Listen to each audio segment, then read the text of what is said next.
Welcome back to Freedom to Learn podcast. My name is Guru Eleshwarapu. I'm the founder and CEO of Silicon Valley for You. For those who are not familiar with this podcast, please subscribe and press the link like button so you will get a lot of content your way, uh, but both future and then past ones. So today we have one of our academy students and intern for 3 years, 4 years. It's Silicon Valley for You. It's Mani Hari, and he's at the moment this fall he'll be going to UC Santa Cruz for his computer science undergrad program. So yeah, welcome, Mani. Hi, sir. So yeah, um, I'm I'm doing this podcast. I've been away for a while, a few months. I've been pretty busy, finishing up my last year of high school. But yeah, I'm happy to be back. Yeah, wonderful. Yeah, I know. So thing is, I always say that just so you know, and before I forget, these next 4 years are the best time of your life, in my opinion, because you know the connections you establish when there is no agenda behind it. In other words, whether it's money or something else. So those are the pure connections you establish, and those gonna remain forever. In other words, for instance, I did a podcast with my classmate. He's a CEO of Tecra Systems in Texas. Oh, When I was doing it, it's amazing. It's just a good feeling because when you were saying certain things, I was like laughing because I know I'm going back to those days. So anyway, so it's fantastic that you're starting that phase very soon. So why don't you tell about yourself? I know you're born and brought up in Bay Area. What brought you to coding, and the whole just give me an overview of yourself, and then we'll take it from there. yeah. So just to, I guess, restate it, I'm going to UC Santa Cruz for my undergrad degree in computer science and engineering. Um, I originally I had I'm gonna just be honest, I had no interest in like any sort of tech back in the day. This is when I was like, 9, 10. I did not care, you know. But what I did like was I liked gaming. And I think I shared this interest with basically, every guy out there my age. But I really liked that. And just from a young age, I used to play games all the time, uh, whether it's on my dad's phone or, I don't know if you remember Flash games back in the day. They were like Yeah. very, very popular. Um, but I used to play lots of those. And at first, I had no interest. I just cared about the games. They were really fun. But after a while, I started getting curious, like, how do I make one of these? Because then I started having ideas to make my own. And I YouTube stuff like that. I learned like about programming, and then I just started experimenting with stuff like early versions of Unity, things like that. And later on, I continued sort of developing my passion for in technology, not specifically coding at the time, Yeah. but technology in general. And then you know I started taking classes outside of school, and that's where I came to SV4U. I originally came in as just a student, learning Python, and yeah, I continued from there, um, uh, as to an intern, and then I got an opportunity to teach myself, which is really interesting. I Great. really liked it. So, and then, at this point, I really enjoyed programming of all kinds. So I figured that's probably what I wanted to do as a career. And so, college apps came around. I knew what I wanted to do. So it wasn't really a big hassle. So, and then I'm deciding to pursue computer science and engineering. Fantastic. Yeah. So, see, that's what I always tell everybody. I think, which is which is the case for even for you going forward, is that, see, tech and coding is a fun. It's a fun thing. It's not a subject, to be honest. For instance, you said that, right? When you first played the game, I don't think you needed any kind of formal training. You just needed a device, and then you just started playing, right? And I'll tell you right now, if you give a phone to a kid, that kid will tell you how to use the phone. So Yeah, nowadays. it's as simple as that. In other words, God gave that instinct and that curiosity for a young human being, and that translates to miracles. Right? So that's the how so it's up to the individual to go how far you want to go. And in other words, there is a scope in the technology for you to go to any extent. There is no, okay, I'm going to go stop here, right? Elon Yeah, Musk is talking about going to Mars now, right? I yeah, mean, speaking of technology. So that's the beauty of it. And also it has the fun element, which is when you see something happening and when you do write few lines and you see that's the exhilaration, um, that drives you into doing more and more and more. And eventually this is what happens. And so that's the, in fact, for Silicon Valley, for you, the philosophy, that's the base. We, in other words, we don't want this to be overly instructional, and we want you to learn by doing it. So, and then but in the beginning, you can't do it because you need some orientation. That's when the actual courses start. The reason we make you to mentor someone is that's when you really learn. And also the concept of learning by doing. In other words, if you can learn Python for next 10 years. yeah. So there is no, there's going to be one more thing after 10 years. So you don't have to know everything, but you have to know how to deal with it. The how and why, those questions can be answered only by doing it. What can be answered by reading it, and then or going to schools. Even when you go to college, even in colleges, they teach you what is coming. You're going to learn more, a lot of subjects, compiler design, operating system. I did all that, and this, that, and all that. So these are all what. So now why am I learning this? What do I do with it? And I don't think they are going to address that. And because they are not well equipped, because those professors never worked for industry, they don't know why. And it's the curriculum they're just following. With all due respect, I'm not saying the systems, not the people. And also how many times where the how element comes by doing it again. For instance, you taught, let's see, maybe 100 some students, including all summer camps and everything. I don't know. Can we set up a course how to teach? I mean, it's not possible because the problems you see in the real time can be simulated. And you have a customer, a student who is trying to learn from you, and you have to serve, and you have to scale it down or scale it up or whatever it is. You have to use your instinct and make it happen. At the end of the day, the customer has to be happy with you. Yeah, So, you can't account for like every student, especially if they're like younger, because everyone's different, correct. they learn in different ways. Exactly. Some are like super good at it, like they just Super pick it good. up. Yeah. Maybe they know it beforehand. Yeah. And then there's some who are like absolutely clueless, Yeah. it's nothing bad, but some of them, they might not know how to, type Yeah, I know. on a keyboard. No, I was told once, I think it's just happened only once, instructor told, oh, this guy knows more than me. so, so I thought that was a funny line. So, which is good. I guess what you said just now is what you can't teach. It can be simulated. And that comes naturally and it's a real situation. So the way you can be taught is by putting you in that situation. You can't there is no substitute to that. You can't write course and say, okay, some kid doesn't know how to write, how to Yeah. type, what are you going to do?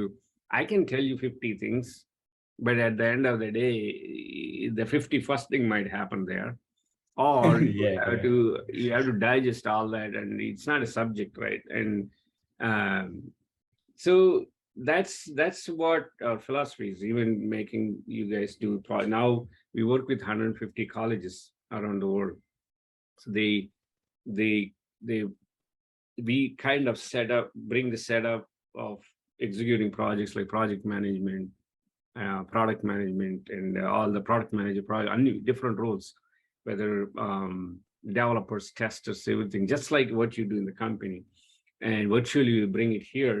So that the idea is not only you learn the tangible skills, technical skills, and all that, also intangible skills, how you fit into the situation, and what's your role, what's the other person's role.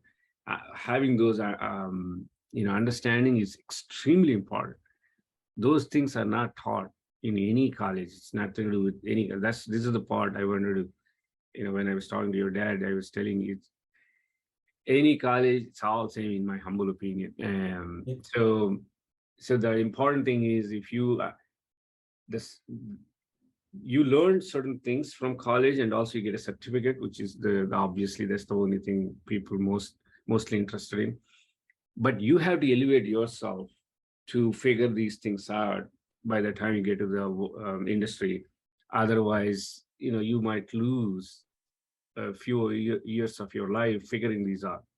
And then you join a company and you don't know what they are doing, or probably you are not able to fit in, or whatever, some other issues you might run into. And then you change your companies, finally you get the feel for it and you settle down. So in that process you might lose 3 to 5 years, which is very crucial, those 3 5 years, in my opinion. So that's why it's if you start, it's a process. For you to change from what it is today to who you want to be, takes time. It's not like a semester, okay, let's do this and then. So you got to put in time, and you have to think on those lines for a very long time. Then you become that. So it's not only coding, anything in life. If you when you want to change, let's say you want to meditate, you have to meditate every day for very long. If you meditate for a semester and stop, Yeah. it's not gonna work. So my exams are over. I don't need to meditate anymore. So that then you're back to square one. So you have to change your identity. You have to become that. So anyway, that's what we call continuous learning. So we'll come back to that. Just what do you want to do when everything is said and done? Um, Have I you thought guess, about it? yeah, I haven't made like a finalized decision. If you're talking about career wise, Career-wise. maybe, I do want to become, a computer scientist, or a computer engineer, like the major at UC Santa Cruz is you can do both. But I guess career wise, I'm not sure. Like, there's so many specializations to this major, and I guess I'm not very sure Yeah. exactly what I want to become. I have like a rough idea. I want to have a stable job. I want to, want to have work in like a good environment, a good work environment, and also, if when I look back, I want to be like satisfied. If I'm looking at the guy, I see 10, 15 years from now, I want to be like, that's what I wanted to be. I'm okay Yeah. with being that. Um, if you're Yeah. talking about like me as like myself, like inner aspirations, I have a lot. Yeah, you can share. I mean, it's okay. I mean, if you want to share, yeah. I mean, I mean, there's some obvious ones. I want to live pretty long and see what happens. I we want to all try want to live maybe, long, just so you know. Nobody wants. yeah, I want to try maybe getting famous. I want to be rich, obviously, but Of course. those are all like distant things. It seems like right now, I just want to focus on, um, you know, tracking a path ahead of me, because especially when you're moving to college and you're doing stuff, you're gonna see a lot of different things. and new things. And I'm not in college right now, so I'm gonna move in soon. So I still don't really know, exactly how life is gonna be like. But I think right now, for me, the most important thing is I just want to have like a firm path. I don't want to shift around too much because that's where the problems start. So yeah, Okay. for now I just Yeah. want to. No, I think that's pretty good. So, first of all, when you go to college, you find it very interesting. Just so you know, you're just your campus is by the beach, so I Yeah. don't know why anybody has to complain. So I don't. I would love. I would have loved to do that. For me, the beach was 100 miles away. I don't even know. I never been to. I went to beach once in India. So anyway, um, I guess what I typically, suggest people like, upcoming youth like you guys is, so it's you're right that nobody can predict the future and can't know exactly, but some framework around, let's say you said you like gaming, and that can be one of the domains. It can be healthcare, um, or you want to solve a problem in healthcare, or like financial system, or I don't know. Chris was saying aviation. So he's doing aviation right now, and so so I mean, you might run into something like that, and suddenly you build interest around it, and then you know possibly you become that. But having some kind of a domain is a starting point, so that you can sort of do a lot of research around it if that becomes your interest while you are completing your degree. And then when you get out, now you have a clarity in, okay, this is what I want to be, this is where I want to be. I'll tell you why I'm saying all that. I had no clue when I did my computer science. First of all, this was pre-internet time, and I mean, so we didn't have Google, none of those. Point is that I just didn't have any idea. And when I finished, I remember still vividly, on campus interview, I got selected, and I was told unofficially that I got selected. But the guy asked, the company asked me, "What do you want to do?" I didn't know the answer. So I was wondering, man, I was told I was selected. Why is he asking now? So, and what if I answer I want to do this, and what if he doesn't have that job or that role? So I was too many thoughts going around, and I just danced around with some answers. And anyway, I got the job. But on the way back, when I was coming back, man, I was thinking like 20 years I spent in the education. Simple question, what do you want to do? I don't know the answer. And what kind of investment is that? So it's a lot of life, right? 20 years is really healthy life. Just put in this, and then the guy says, I'm not okay, I mean, on the way back, not only me, right? All my classmates who attended interviews, not everybody got jobs. I mean, they weren't selected. But that's not a after 20 years, you put in a craft for 20 years, and the guy says you're not good. I mean, what is that? So, Yeah. so that's not a good. That's the crux of the problem. I'm trying to, tell every student that you got delivered, because you might put in another 4 or 5 years, and God knows it's still probably at the same level. Who knows? So Yeah.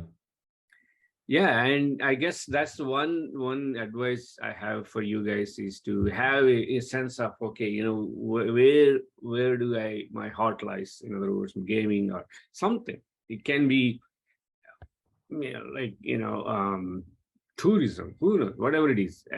So, however, but as long as you can apply your technical skills and other skills, and you can make a difference in that space, then you have a career. That's it, as simple as that. So in other words, what I just said is you deciding the career. For me, industry decided my career. First 5 years, whatever they asked me to do, I did. because I wanted a paycheck and I didn't know what else to do. I don't know. If they asked me, what do you want to do? I really don't know the answer. I just did whatever they want me to do. And Yeah. then my my career got carved out by them. So I did this, I did that, and I ended up in networking, which I never studied. And fast forward, blah blah, and then so at some point when I got the green card, then I took the control of my destiny, and I incorporated a company and things like that. But until that point, whatever company hires me, whatever the work they give me, that's what I was doing. That was my career. So anyway, that just a couple, just a data point. So now, like you said, few things, right? You want to be rich, and you want to If get I promoted. can help it. But if not rich, maybe just stable so that I can, And famous. yeah, sure. Famous. Yeah, hey, they go hand in hand. So in other words, I'm just so anything, right? Hey, that can be a goal. Nothing wrong with it. So do you think our school education system helping you to achieve your passion? If it does, tell me what that is. If it doesn't, just talk about what's missing. So, me personally, I can only, obviously, I'm only speaking from my experience, Right. so I might not be speaking for everyone. And to further this, I'm primarily going to talk about high school, right? I don't know, I haven't done college yet. Maybe in the next interview, I can shed some light, Yep, right? absolutely. But for high school, um, I personally, I think what they prepare you for is sort of advancing to college rather than um, you know advancing to an adult life. They assume they're gonna teach you that in college, but the truth is I'm not sure that it does. Like, I didn't feel that way, because if you ask me to go and start doing adult things like paying taxes, managing my finances, or basically anything Correct. related to just living on my own, I wouldn't be able to do it. Yeah. And if I did, I would barely be able to do it, right? Right. So personally, no. However, what they did prepare you for personally is giving you like the technical skills that maybe help you apply, that you can apply in careers, like like math, science, things like that. They do help prepare you for that. But as a whole, I think there's currently like a little bit of a problem in the education system where they just sort of push you without really giving you like that full warning or even that full preparation for all opportunities. So personally, no. Yeah, Um, absolutely. I fully agree with you. I mean, again, it's not about, we us talking negatively, but it is what it is, right? The yeah, system is laid out like that, and it's not anybody's fault. It's just the way it is, and that's why, we as an individual has to elevate and figure out things. Just as you said, I fully agree with you. Finance, I would even go and say why they don't teach mental conditioning, for instance, meditation or whatever it may be. Make them do it, just like they made us do physics, geography, all that, right? Why don't you do this? This is more important than, in other words, if I didn't learn half of my geography and learn meditation, I would have been a better person than. I have no idea what I studied in geography, just so you know. I mean, US geography, I had no clue, for instance, and I don't remember studying at all.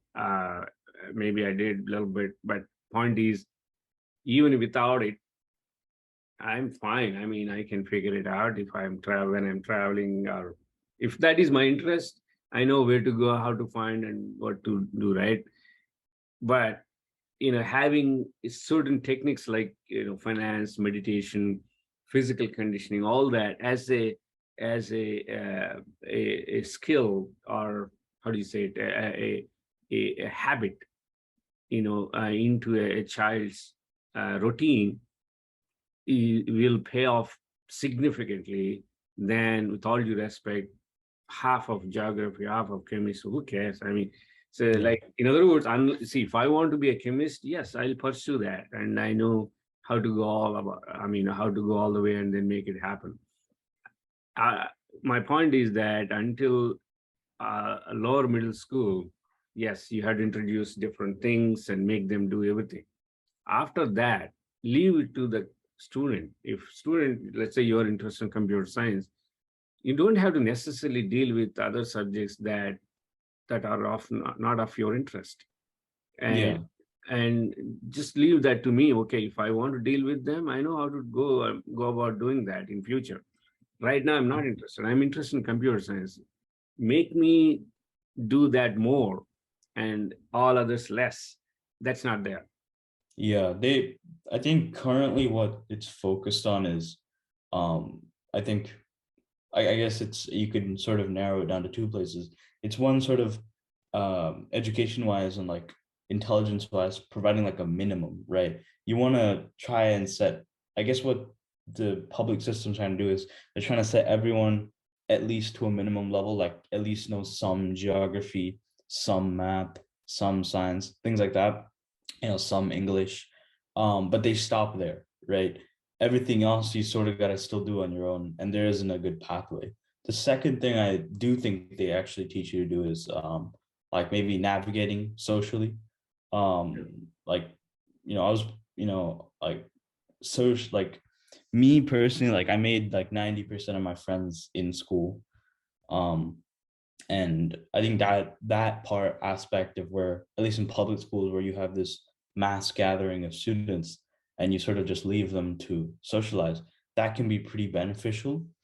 You're, because you're allowed to like choose your own circles, right?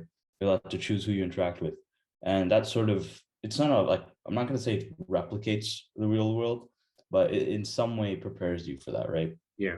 Prepares you to at least socially be independent, know how to talk with your coworkers, know how to, like, respond to emails to your boss, things like that. I think that is kind of learned, but I think they still leave much to be desired. Yeah, yeah, I agree. So I think I think the best way to put it is they, as I said before, they teach what, they never teach how and why. Yeah. And so same thing, even for instance, right? So, hanging out with your friends, social circles, and all those back in the day, by the way, there was the only way to do is in schools by your dad's time, my time. Yeah. Now there are various avenues, right? You have True. Yeah. groups and all that, Yeah. right? So Social media, things like that. yeah, so you guys can like hide groups, this group, that group. Point is that there are ways to, but in other words, what I'm trying to say is that there are there's one thing to deal, talking to friends, and then the whole, in the business world or corporate world, the ball game is completely different, and the way you communicate and the professionalism, work Yeah. ethic, and all that is a little different, and not little different, it's different, and many times students are not prepared. I Yeah. mean, you can talk to your dad at Apple. People join. I mean, they don't show up on time, yada yada, and you wonder. I deal with it all the Yeah. time. I can Um, hear him upstairs, just, so he's like, yeah. So he's like, hey, what happened to you? So, oh, am I supposed to be there? So anyway, point is that um, I think as a young adult, when you are in 20s, early 20s especially, or even 19 onwards, even 18 onwards, you're healthy, young, and full of energy and enthusiasm. You have this thing, I'm going to take over the world attitude, and nothing to lose attitude. You have all the attributes any human being needs. They won't give you opportunity. The industry doesn't give you opportunity when you want to do all these things because you don't have experience. So they won't, the schools are supposed to give you, or I shouldn't say schools, education system is supposed to give you that experience some ways, so that when you are ready, when you are healthy and energetic, you can take on challenging tasks. But what's happening in the industry is They, when you are at 21, 22, they say you are a entry level guy, you have no idea. And they'll wait until you become 40, where Yeah. when you get diabetes, arthritis, all kinds of problems. Yeah. Not you as in you, I'm just saying generally. Yeah. So, Yeah. No. I know. and then they say, hey, I make you senior vice president. Okay, can you get on the flight and go to Japan and take Yeah. so the guy he's popping, tablets left and right. I said, I don't want to go, but he has to go because I got an opportunity. I'm getting paid and yada yada, but the guy who again the next guy who's just joined the company, he wants to do that. He loves to get on the flight and go and close the deal, but you don't give that kid the exposure to do those things. In my humble opinion, it should be other way around. All the oldies should just take a step back, share the wisdom, and have these younger people run the show. That's my opinion anyway, but it's a long shot, it's not going to happen. But point Yeah. point of Silicon Valley for you is that, so for instance, we engage you from what, eighth, ninth grade, and if that process continues until end of the undergrad, and the exposure you get, and also identifying yourself, your discovery mode. For instance, right, am I going to be a developer, am I going to be a marketing guy, am I going to be a people manager person, or maybe a who knows who you are going to be? You don't know yet because you haven't tried any of those. So we give all those opportunities as part of the internship. For instance, you did the mentorship, for instance. So not many people taught anybody in their lives. I mean, me included. You can talk to your dad, probably he didn't teach either. So, but how do you know without even trying? But when you go to the industry, you don't have, you're a professional. They're not there to train you. They are Yeah. there to get the products done. So they'll say, okay, tell me what you can do. Oh, just, you don't know what to do. And then you join something, you just hope that will work out. Point I'm trying to make is that I did computer science. And when I got out, even if I knew that I wanted to be a product manager, they wouldn't have given me that job because my college told the industry that this guy has this letter that states computer science. He is eligible for only these two, three jobs, test engineer or a developer, blah, blah. And they don't even entertain the conversation outside of those three jobs. But in other words, that's not what I want. I want to be this, but I know I did this degree because I wrote this exam and I got in there and I got stuck and I couldn't get out. And so those are the stereotypes I was referring to earlier. And there are a lot of stereotypes where unless you figure out and say, even though you did computer science, and if you can show that, hey, I know I did computer science, but I'm good in marketing. I want to be in marketing. These are the things I did in marketing. This is my profile. You show it to them, they'll hire you in the marketing if that's what you want. That selection is up to the individual now. It's not, colleges are not going to give you that opportunity. That's all I'm trying to say. So Yeah. what they typically education system says is, oh, you want to be in the marketing, go and do MBA. It's like a distinct path. Why? I mean, let's say I go to MBA. Now, how do I know that I'm good with marketing? Maybe I'm good in technology. And then I go and then go there. Oh, why did you come here? Go there.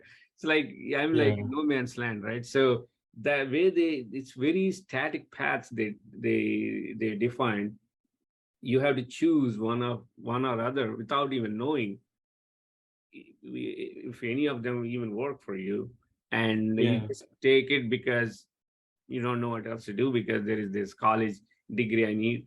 And then you go in certain path, and you know how many MBAs are coding nowadays?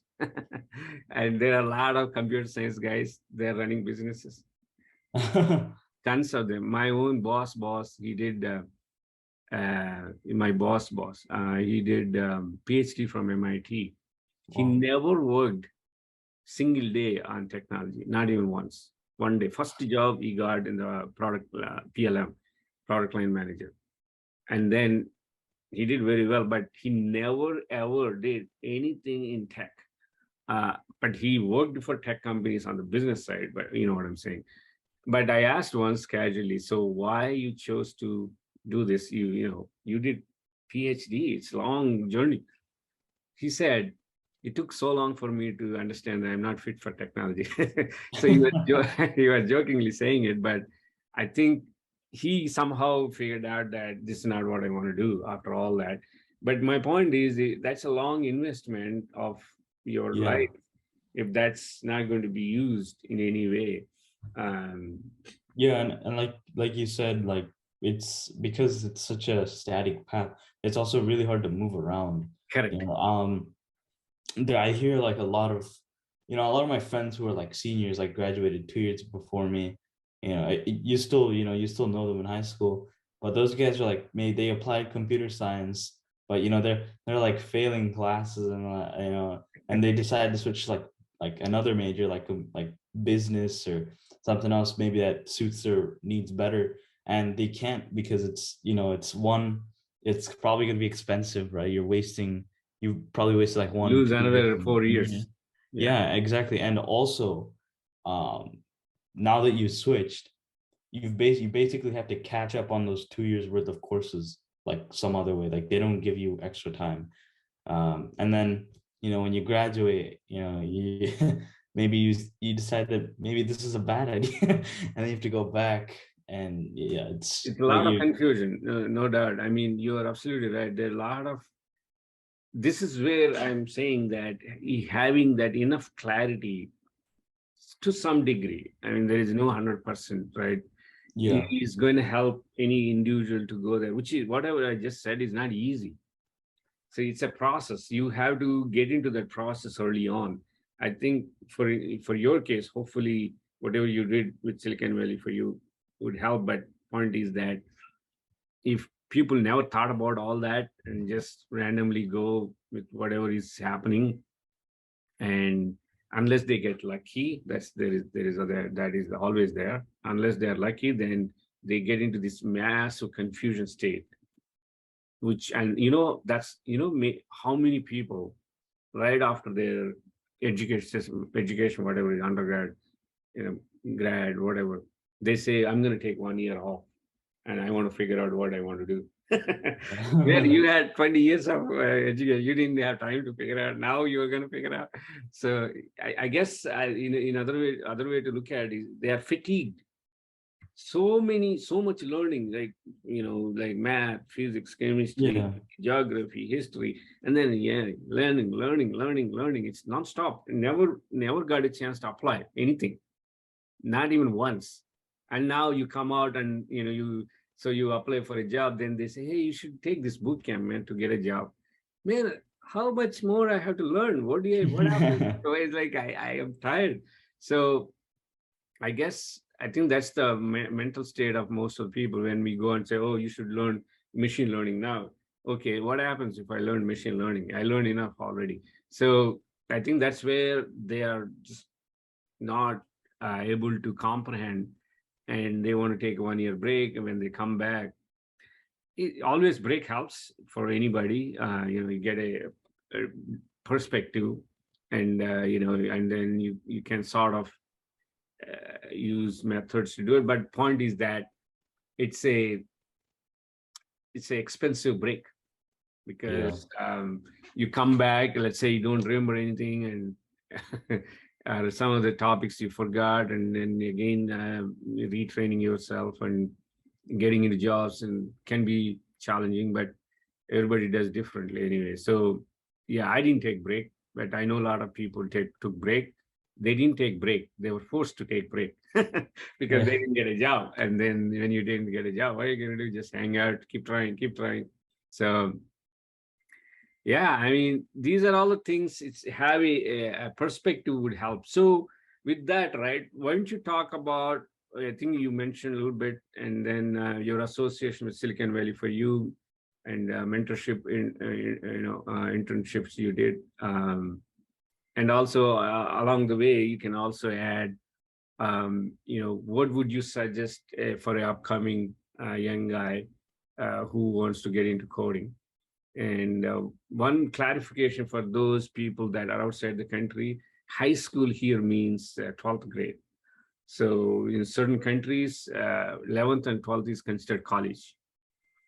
So Yeah. up to 10th is high school, and then 11th and 12th is so here everything is high school. So sometimes they might misunderstand. So I just wanted to clarify. But anyway, uh, Yeah.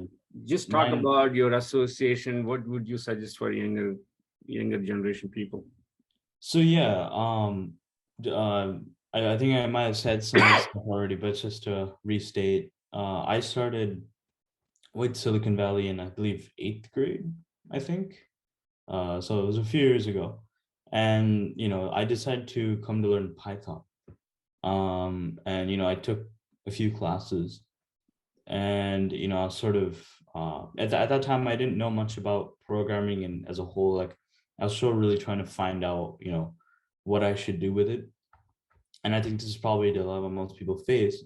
And so I just decided to sort of do with it what I like to do most in my free time, which was gaming at the time. So I decided this is like a great way to, this is, I can create games with this, right? So that's sort of what got me hooked. So I think my first piece of advice would be to, like, if you're starting anything, it doesn't even have to be programming, but I guess first programming specifically, it applies, but you should probably start trying to use it to do something you like. Yeah, That's like my first piece of advice, because then it's not going to be boring, it's not going to be repetitive. Obviously, as you go in more and more into programming, I honestly don't think it's going to get boring or repetitive, but if it does, that might help, yeah, right? Because there's just so many things you can do with programming, it doesn't get boring. Right? But yeah, I initially started off as a student, and I was learning Python. I remember with instructor Chris, I remember making Flappy Bird with him. That was pretty fun. Using like the Python tools and the libraries, it was really fun. And then I started getting into JavaScript, and that's when I joined the web development program here. Um, and I sort of actually learned a lot in that program. That was probably my most, like, Akhil that's was probably the time where I learned the most about programming. Akhil, right? Um, Akhil was the instructor. yeah, Instructor Akil, yeah. With him, he sort of led our team. First we had to, like, learn the frameworks, and learn about JavaScript, TypeScript, and markup like HTML and CSS. We did like a lot of activities, and once we got comfortable with it, we started a project on web development for Tiny Text Club. And then we started doing web development. I think it lasted for a while. That was probably one of the best experiences I had. And I guess that's something I was able to add to my portfolio. It was really nice. After that, I sort of switched over to teaching, which was it was sort of at first it was a very different experience for me, because I've been a student my whole life basically. So I'd never, being a teacher it sort of broke that fourth wall between, teacher, student, because in school I'm always like, I always have one perspective about teaching. Yeah, I'm like, oh, the more homework that, dang it, like, this sucks, you know. But when I started teaching myself, I sort of got a different idea. And when I saw all these students, and I realized that, you know, my teachers are probably not, they're not in a very different situation. They're probably just like me at this point. correct. They Yeah, don't, they can't, you can't really map out your students, because when I started, I had no idea where people are at. I had to do these like warm-up exercises, things like that. And it's only then I got an idea of where these guys are at. But not only that, but I had to find ways to help each of them, not in a way that sort of overwhelmed them. Like I said, some kids, they didn't know how to type, and it was remote too, so we yeah, had to work through that. yeah. And that was a great experience, actually, and I actually really enjoyed it, which is why I continued after a while. Um, but yeah, and then that also transferred over to my student life, because helped me Correct, adjust, to my teachers better in school. correct. I think that's when school started, around the time like my senior year started. And I was sort of, I was able to adjust much better, because I'm like, okay, I have a different perspective now. right? Yep. Yeah, so I started teaching Scratch at first, which is, it's a, very, it's sort of like to teach you what programming is as a concept.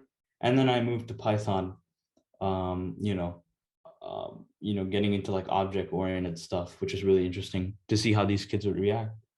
And that was sort of probably just my like cover at my time at SV4U. Yeah. And Yeah. Yeah. Go ahead. yeah, Yeah. so Yeah. I was going to say, yeah, I think you gave a perfect, you hit right on the nail. So the thing, we now at Silicon Valley for you, we strongly believe that, you see, every mentee must be a mentor, and every mentor has to be a mentee too. So in other words, it's a continuous learning.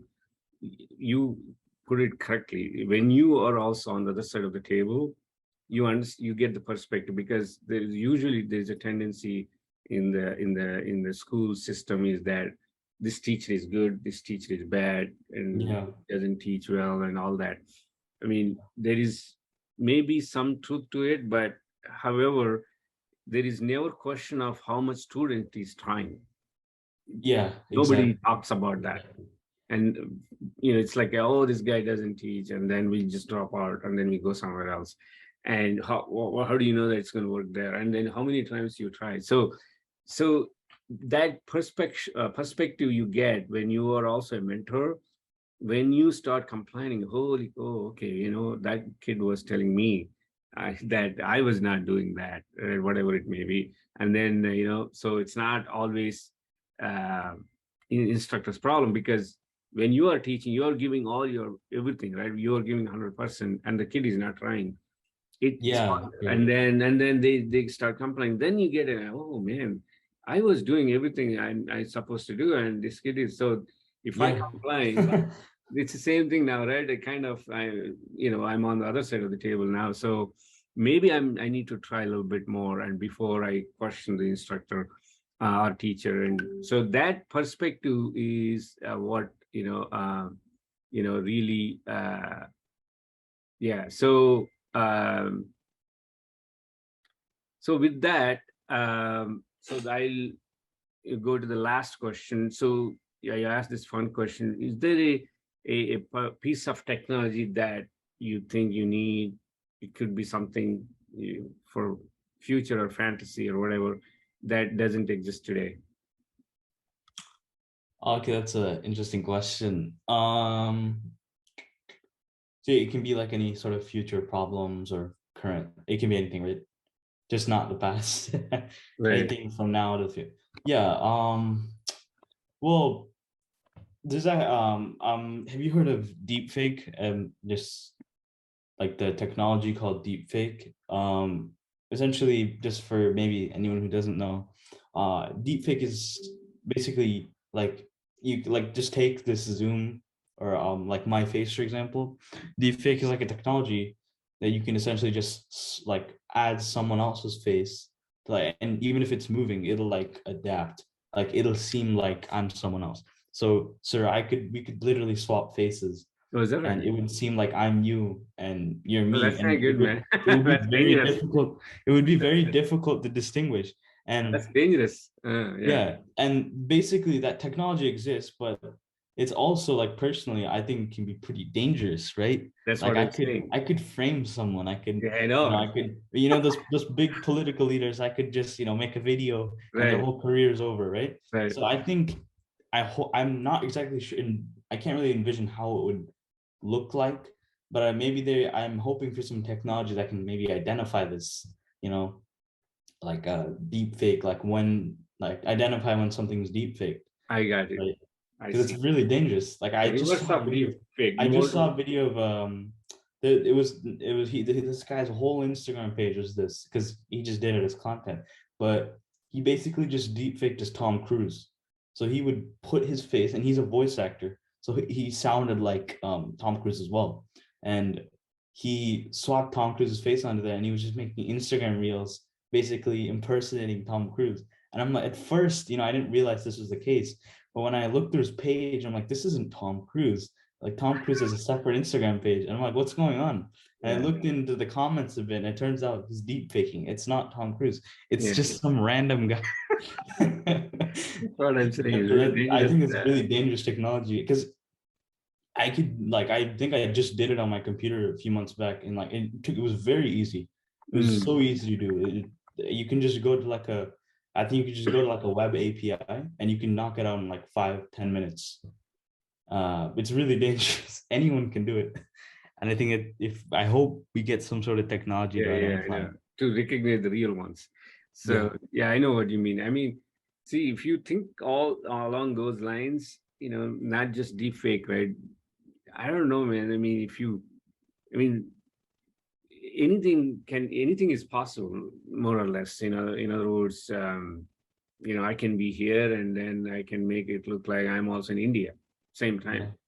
And all kinds of possibilities exist, and it's going to be an interesting world in next 20 Yeah. 25 years. So uh yeah, but these are all some of the good stuff, but also can be scary. And I'll give you one more, it's a very simple one.